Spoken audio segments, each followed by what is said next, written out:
welcome to day 2 of our study of the book of 1st and 2nd Chronicles. Now, after the chronicler, the author of the Chronicles, after he tried to trace the roots of the Israelites, of the people of God, now he went on giving a recap of what happened during the reign of David. So, chapter 10 talked about the death of Saul and his sons.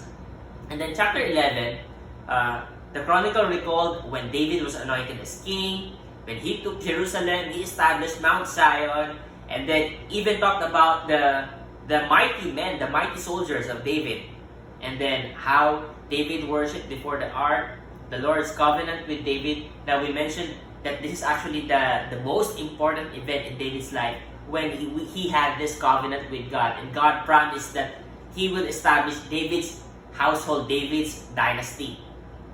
And it was mentioned here how David prayed to God, worshipped God, thanked God, and then kept on defeating his enemies. So as he traced back the roots of the Israelites, as he tells them that they belong to a kingdom that was once glorious, once ruled by a great king, and as he was narrating the events of David's reign and David's life, what we will see here is that David's relationship with God is very much integral, very much integrated with his success, with his reign. And that brings us to our principle for today. Our principle for today is this: power and might comes from the Lord. David ruled with great power, how he defeated the Philistines. We mentioned that the most important event in David's reign is when he had covenant with God, how he prayed and had a conversation with God. That is actually the most important event, because you would see that the greatest moments in David's life happened during those times when he was so close to God. 1 Chronicles chapter 21. It recalled how David made a mistake, sinned against God by asking for a census. And we did not go much into this previously. Well, we didn't have time to focus on this before. But here, the chronicler mentioned this because he did not portray David as a perfect king. The chronicler portrayed David as he was. Yes, he was a great king, he was a mighty king, he was a powerful king, but at the same time, he's not perfect. He made a mistake, and his mistake, the census, brought pestilence to the people.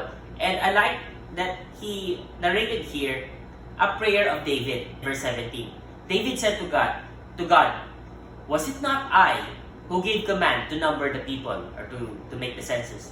It is I who have sinned and done great evil. But these sheep, what have they done? Please let your hand, O Lord my God, be against me and against my father's house, but do not let the plague be on your people."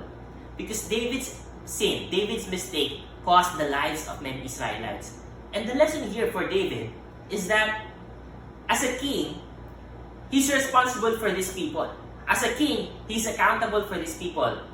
His good relationship with God will result to a glorious reign of Israel, will result to prosperity. But his sins against God will actually result to the tragic events in the lives of the Israelites, in the kingdom of Israel. The kingdom, during the events of 1st and 2nd Kings, because of the disobedience of kings, after David, the kingdom of Israel got divided into northern and southern kingdom. Now, it's the same thing that's being portrayed here. And this is actually the reason why, towards the end of his life, David built an altar for God.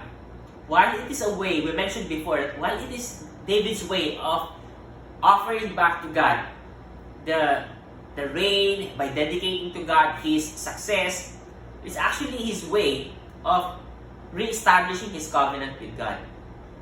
And because the truth here, David knows this very well, that his power, his might, his success as a king actually belongs to God. If we're going to pray for power and might, if we're going to pray for success, if you're going to pray for good grades, you're going to pray for to be able to successfully finish this project and that project that you're working on, if you want to achieve things and you pray for God, God help me achieve this and that, you have to know that success belongs to God And if you want to achieve success, if you want to be powerful and mighty in your life, you have to focus on your relationship with God, because that is actually what's very clear in the life